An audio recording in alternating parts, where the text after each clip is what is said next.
तो फिल्म की शुरुआत एक फैमिली को दिखाने से होती है जो सीढ़ियों पर घुटनों के बल चलते हुए पहाड़ी के ऊपर जाती है और मेरी की मूर्ति के सामने आकर दुआ मांगने लगती है। पहाड़ी पर एक बुजुर्ग औरत एक लड़की के पेट पर हाथ फेरती है। इस लड़की का नाम वेलेरिया है और यही कहानी की मेन कैरेक्टर है। पेट पर हाथ फेरते हुए वो बुजुर्ग औरत कुछ पढ़ने लगती है। ये देखकर यहाँ हम समझ पाए कि ये लोग दरअसल एक बच्चा चाहते हैं और यहाँ इतने ऊपर वो बच्चे की दुआ मांगने के लिए ही आए थे, क्योंकि काफी साल हो गए थे और वेलेरिया का बच्चा नहीं हो रहा था। पर इसके बाद वेलेरिया घर आ गई। यहाँ हम उसके हस्बैंड को देखते हैं जो उससे बहुत प्यार करता है। उसे वेलेरिया की काफी फिक्र है और बच्चे का भी उसे बहुत शौक है। उसकी खुशी की खातिर वेलेरिया भी बच्चा चाहती है। वो काफी अच्छी कारपेंटर थी। फर्नीचर और घर की चीजें बनाने का उसे बहुत शौक था। अब 3 हफ्ते के बाद वेलेरिया की प्रेगनेंसी रिपोर्ट आ चुकी थी। घर आकर वो अपने हस्बैंड को ये सरप्राइज देती है कि रिपोर्ट पॉजिटिव है। हाँ, मैं माँ बनने वाली हूँ। ये बताते हुए वो काफी जज्बाती थी और उसके हस्बैंड की खुशी का तो कोई ठिकाना ही नहीं रहता। अब कुछ दिन के बाद ये दोनों वेलेरिया के घर पहुँचे और जब उन्हें ये पता चला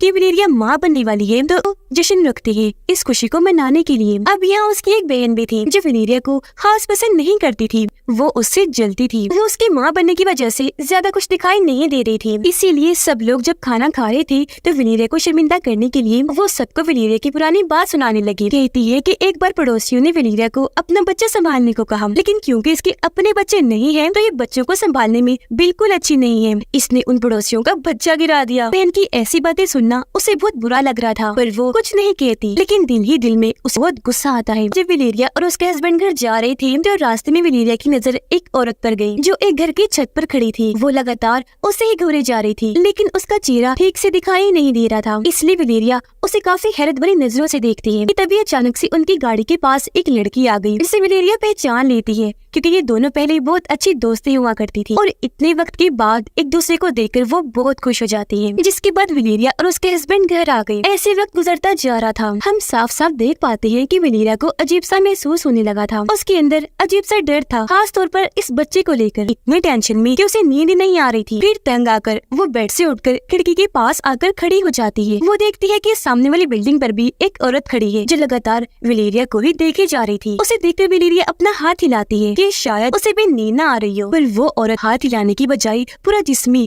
बड़ी अजीब तरह मोड़ने लगती है। जो चीज उसे काफी अजीब लगती है। वो हैरत में पड़ गई। लेकिन अगले ही पल वो औरत छत से कूद जाती है। वो मरी नहीं थी, बस उसकी हड्डियां टूट गई थी। वो मुंह के बल गिरी थी और रेंगती हुई उसकी बिल्डिंग की तरफ ही बढ़ने लगी थी। उसे देखकर वेलेरिया काफी डर गई। उसे अपनी आंखों पर यकीन नहीं आ रहा था कि मैंने क्या देख लिया। जोर जोर से वो चिल्लाने लगती है, पर वो औरत लगातार इसकी बिल्डिंग की तरफ ही बढ़ती जा रही थी। इस वजह से डरते हुए उसके मुंह से जोरदार चीख निकल गई, जिसकी आवाज से उसके हस्बैंड जाग गया। तो वो जल्दी से अपने हस्बैंड के पास आई। बुरी तरह हाँफ रही थी। उठाकर उसे बाहर लाती है। सारी बात समझाकर नीचे औरत की तरफ इशारा करती है, पर हैरत, अब वहाँ पर कोई भी नहीं होता। तब उसका हस्बैंड कहता है कि जब कोई औरत माँ बनती है तो उसके साथ ऐसा होता रहता है। अजीब ख्याल सताते हैं, तो ये जरूर तुम्हारी प्रेगनेंसी की वजह से हो रहा होगा। ये कहकर वो बात को नजरअंदाज कर देता है। तो वेलेरिया को भी ऐसे ही लगता है। वेलेरिया सोचती है कि अगर मैं फ्री रही तो उल्टा सीधा सोच कर टेंशन लूंगी, तो क्यों न खुद को मसरूफ रखूं। तब इस सोच के साथ वो अपने बच्चे का कमरा तैयार करती है, जैसे कि कमरे की बहुत अच्छी साफ सफाई करके दीवारों पर पेंट करती है और झूला वगैरह लगा के सजा देती है। फिर रात को अपने हस्बैंड से कहती है कि आज मेरा सोने का दिल नहीं कर रहा, तो आज आप भी ना सोए, चलिए बातें करती है। तब उसका हस्बैंड ये कहकर मना कर देता है कि नहीं वेलेरिया, बिल्कुल नहीं, तुम्हें सोना चाहिए, पूरी नींद लेनी चाहिए, क्योंकि ऐसे बच्चे पर बुरा असर पड़ सकता है। इतना कहने के बाद वो सोने के लिए लेट गया। इस बात से वेलेरिया का दिल बहुत टूट गया। अपने हस्बैंड और बाकियों के ऐसे बर्ताव से वो परेशान हो गई थी। सोचने लगती है किसी को भी मेरी परवाह नहीं, हर किसी को इस बच्चे की पड़ी है। अब तो मुझे ऐसा लगता है जैसे बच्चा पैदा करना ही मेरी जिंदगी का मकसद है। ये सोचकर वो आज भी नहीं सोती। वो एक फ्लैट में रहती थी। जब लेटी तो एक आवाज की वजह से उसकी आंख खुल गई, इसीलिए वो नीचे आई। पर जब उसे कुछ ना मिला तो घर से बाहर आकर चेक करने लगी। वो अपनी बिल्डिंग के नीचे वाली बिल्डिंग पर थी, जहाँ हम देखते हैं कि वो औरत जो छत से कूद गई थी, जिसकी हड्डियां टूट गई थी, वो रेंगती हुई तेजी से उसके घर के अंदर घुस गई, जिसके बाद दरवाजा जोर से बंद हो गया। दरवाजे की आवाज सुनकर वेलेरिया काफी डर गई। जल्दी से अपने घर के बाहर आकर दरवाजा पीटने लगती है। आवाज से उसके हस्बैंड की आंख खुल गई। उसने दरवाजा खोला तो वेलेरिया जल्दी से अंदर आकर चेक करने लगी। उसे घबराया हुआ देखकर उसके हस्बैंड पूछता है कि क्या हुआ, कहाँ गई थी तुम और इतनी घबराई हुई क्यों हो। तो वो बताती है कि जब मैं बाहर थी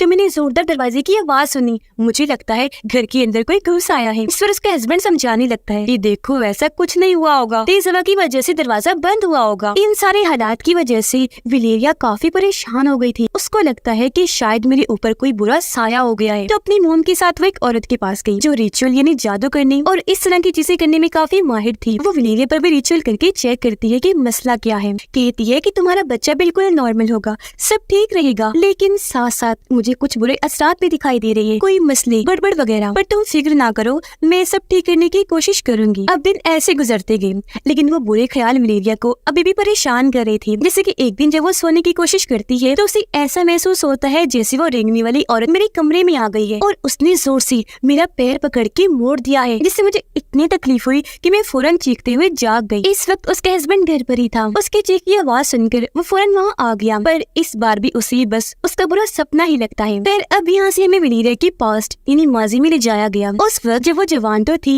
लेकिन उसकी उम्र कम थी। उस वक्त वलेरिया और उसकी वो दोस्त जिसे सड़क पर मिली थी वो काफी अच्छे दोस्त हुआ करती थी, बल्कि दोनों एक दूसरे को प्यार करते थे, हमेशा एक दूसरे का साथ निभाते थे, कुछ भी करना होता एक साथ करते थे। अब प्रेजेंट टाइम इन्हीं मौजूदा वक्त में वलेरिया खुद को कमजोर समझ रही थी, इसीलिए अपने उसी दोस्त के पास जाती है क्योंकि वलेरिया उसे बहुत याद कर रही थी। ये दोनों रात में भी दोनों साथ ही थी, पर ये सब कुछ वलेरिया अपने हस्बैंड से छुप कर रही थी। अब अगले दिन वलेरिया के मॉम डैड उसे घर पर बुलाते हैं क्योंकि उसके मॉम डैड और बहन कहीं जा रही थी और क्योंकि बच्चे घर में अकेले होंगे तो वलेरिया को यहाँ पर वो छोड़ते हैं ताकि वो बच्चों का ख्याल रख सके। अब घर में 2 बच्चे और बस वलेरिया थी। हालांकि वलेरिया उनकी आंट थी, लेकिन फिर भी वो उसे काफी बदतमीजी से बात करती है, उसका मजाक बनाती है और काफी बुरा बर्ताव करती है। ये सुनकर वलेरिया को गुस्सा तो बहुत आया, लेकिन वो इन्हें कुछ कह भी नहीं सकती थी, इसलिए वो बेचारी किचन में जाकर रोने लगती है। वो जब रो रही थी तो वही औरत उसे दोबारा देखी जो फिर से अजीब तरह से हिल रही थी, जिससे वो इतना डर गई कि फौरन बच्चों की तरफ भागने लगती है। बच्चों को जल्दी से लेकर वो ऊपर वाले कमरे में आ गई, उन्हें बेड पर लेकर बैठ जाती है। वो काफी डरी हुई थी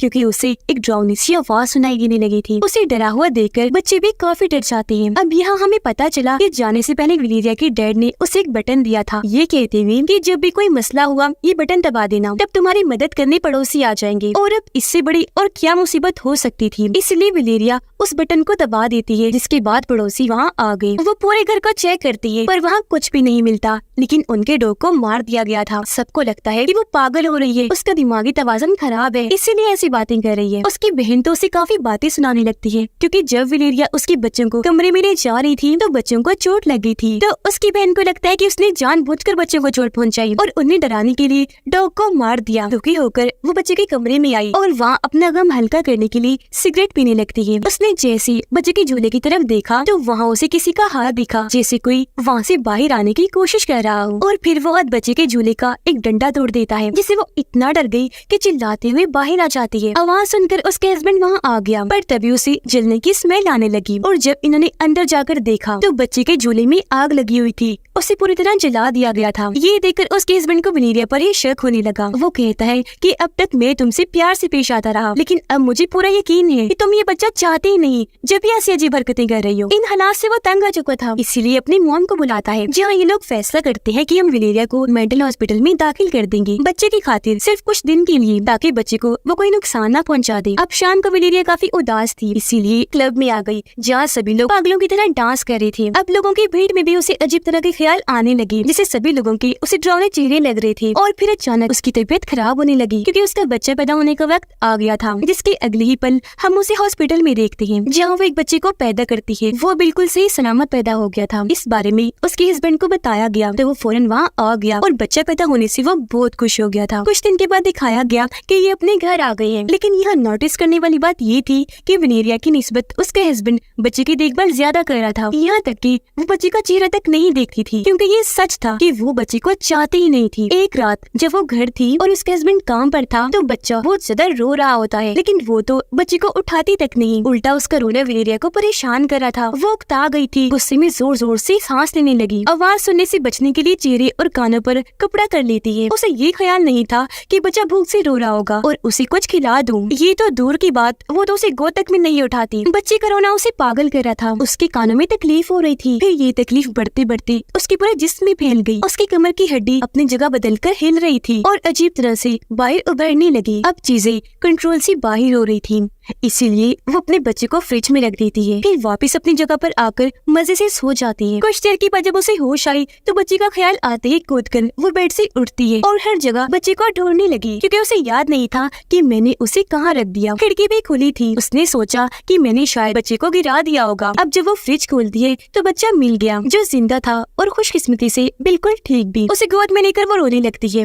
उसे इस बात का एहसास हुआ कि मैं अपने कंट्रोल में नहीं हूँ और चीजें दिन ब दिन खराब होती जा रही है। वो इस बारे में अपने दोस्त को बताती है और ये दोनों बच्चे को लेकर उसी औरत के पास जाती है जो जादू मंत्र करने में माहिर थी, जिसके पास वलेरिया पहले भी आ चुकी थी। जब ये वहाँ पहुँची तो अब की बार 4 औरतें मिलकर उस पर रिचुअल करने लगती है। वो बच्चे को बांधकर वलेरिया का मुंह पानी में डुबो देती है, जहाँ वलेरिया एक अलग ही दुनिया में पहुँच गई, यानी जंगल में। जंगल में आगे बढ़ने पर वो वहाँ बड़ी ही अजीब औरतों को देखती है जिन्होंने कपड़े नहीं पहने थे और वो अपने जिस्म को अजीब तरह से झुका रही थी और मोड़ रही थी। वो धीरे धीरे वलेरिया की तरफ बढ़ने लगी और उसे पूरी तरह पकड़ के जकड़ लेती है। फिर जैसे उन्होंने छोड़ा, वलेरिया एक खाली कमरे में पहुंच गई, जहाँ उसे कोई खड़ा हुआ देखा और ये और कोई नहीं बल्कि वही साया, वही औरत थी जो हमेशा उसे बुरे ख्याल दिखाती थी, जिसका नाम बोन वुमेन था। वो अपना सर मोड़ती है तब वलेरिया देखती है कि ये तो मेरा ही कोई दूसरा रूप है जिसने खुद को कपड़े में लपेटा हुआ था। तभी अचानक वहाँ आग लग गई, जिसमें उसका दूसरा रूप पूरी तरह से आग की लपेट में आ गया और वो जलकर वही खत्म हो जाती है। इसी के साथ वलेरिया की आँख खुल गई थी, जहाँ वो सारी सच्चाई जान गई थी और अब वो दिल से अपने बच्चे को प्यार करती है, उसे चूमती है। इसके बाद वो घर आ गई, पर यहाँ हमें पता चला